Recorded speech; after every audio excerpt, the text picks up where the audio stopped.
السلام علیکم. د یو نوی اپریشن غوغا جوړه شوې ده د عزم استحکام په نوم سره. نو ما وی چې زه تاسو ته لکوټي د دې خپلې خطې یو نقشه درته ووایم او بیا درته ووایم چې اصل مسله چرته ده. د پاکستان چې دی څلور ګاونډیان دي، یو هندوستان دی، یو ایران دی، یو افغانستان دی، یو چین دی. هندوستان زموږ دشمن دی. ایران باندې مخکې ورځ مونږه سټرایک کړی، هغوی میزایل فایر کړو، بیا پې مونږه سټرایک وکړو، مونږه دشمن ګڼو. تازه ترین مورساده جړپې شوي. افغانستان خو د شورونه مونږ وایو چې زموږ دشمن دی، او چین هم اوس زموږ نه خفه شو ځکه چې چین به په سی پیک کې 50 ارب ډالر انویسټمنټ کو، هغه 26 ارب ډالر انویسټ وکړو او لاس یې چوت کړه چې روره دلته کې خو چینیان محفوظ نه دي. د سی پیک په لاره کې چې مونږ جوړو نو هغوی پشا شو رانه. نو مطلب دا چې زموږ څلور ګاونډیان دي او څلور واړه رانه خفه دي. اوس راځئ چې افغانستان وګورو. د افغانستان اووه ګاونډیان دي. د افغانستان یو ګاونډ ایران دی، یو پاکستان دی، یو چاینا دی، د واخان سره خواته چاینا لګي، بلې کرغستان دی، ترکمانستان دی، ازبکستان دی او تاجکستان دی. دا اووه ګاونډیان دي. په دې اووه ګاونډیانو کې صرف یو ګاونډي پاکستان دا شکایت کوي چې د افغانستان نه دهشتګرد راځي، او شپږ ګاونډیانو چرې دا ګیله نه ده کړې.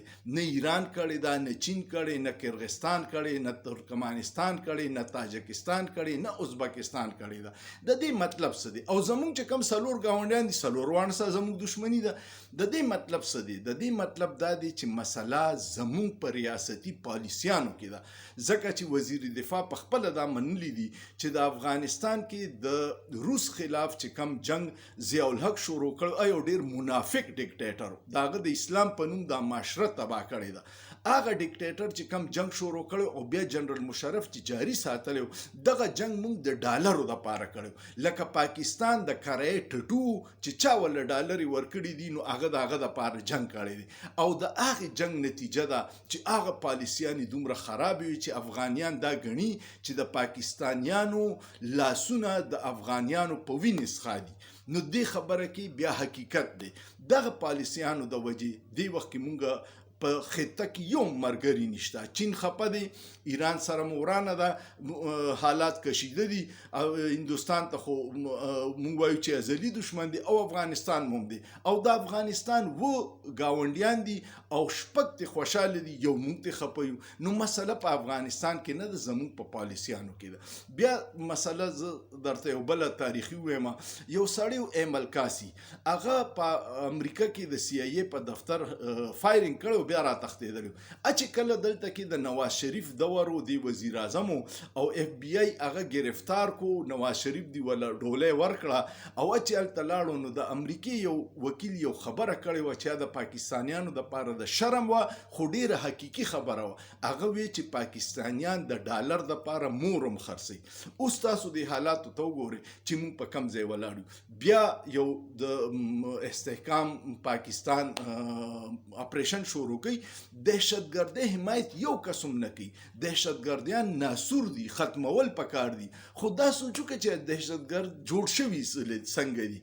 زمونږ یو کرنل امام و د فوج، هغه وی چې ما 90,000 خلکو له ټریننګ ورکړی. د افغانستان جنگ کې د ټولې دنیا نه د وزګارې راوستي او ټوپکې ورکړی، او بیا چې جنگ ختم شو هغه یې پرېښود. د هغوی مونږ سره هیڅ علاج نه و، او هغه بیا په دې معاشره کې چې ورننوتو. اوس مونږ هغه پالیسیانو چې کم د ضیاء الحق وي، تباهي وه، د دین په نوم، د انتها پسندۍ په نوم، د جهاد په نوم، د هغې اثرات دي چې مونږ د هغې نه نه وځو. 40 کاله وشو. نو یوازې اپریشن د دې مسلې حل نه دی، هغه ذهنونه بدلول دي. په مدرسو کې 70-80 هزار مدرسې د سعودي عرب په تعاون جوړې شوې.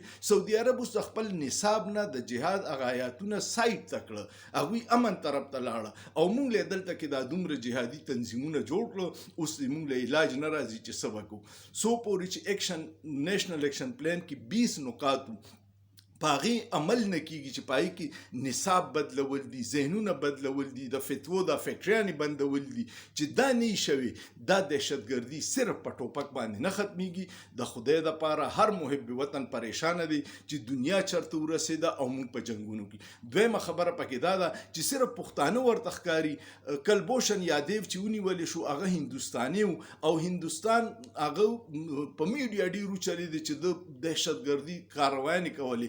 وزیر دفاع خو یو ورځ هم ونه وی چې زه په انډیا باندې حمله کوم، یو ورځ هم واګا بارډر بند نشو، خو صرف د پاکستان کې د پښتنو د پاره بارډر هم بندي دي. د افغانستان او زموږ ډیورنډ لاین چې دی د دې ډیر خلک نیم خاندان دلته دی او نیم د کلی نه اخواته دی او هغه باندې تا بارډر جوړ کو، هغه له تا کانټه تارو لګو په ایربونو باندې په هر سل غزه باندې زمونږ تکړه فوجیان ولاړ دي. بیا هم دهشتګرد راځي. دغه غټه مسله ده چې پالیسی چینج کې چې امن طرف ته راشي، مذاکراتو کې، او ته د اسلام آباد په بندو کمرو کې د اپریشن فیصله کې او نه د قبایلو نه تپوس کړي، نه د ځوانانو نه تپوس کړي، نه د خیبر پښتونخوا نه کړي. دلته کې خو ټولې پارټیانې د هغې مخالفت کوي. بیا هم کو ته د اپریشن کې د دې به ډېر سنګین نتایجي. نو دهشتګردۍ حمایت هیڅوک نه کوي، ختمول یې پکار ده خو په هوښمندۍ سره. امید لرم ستاسو به ویډیو خوښه شوي. کوم خوښه شوه کمنټ پیو کې او ډېر شیر کې او سوچ پیو کې. په سوچ کې څه ګناه نشته.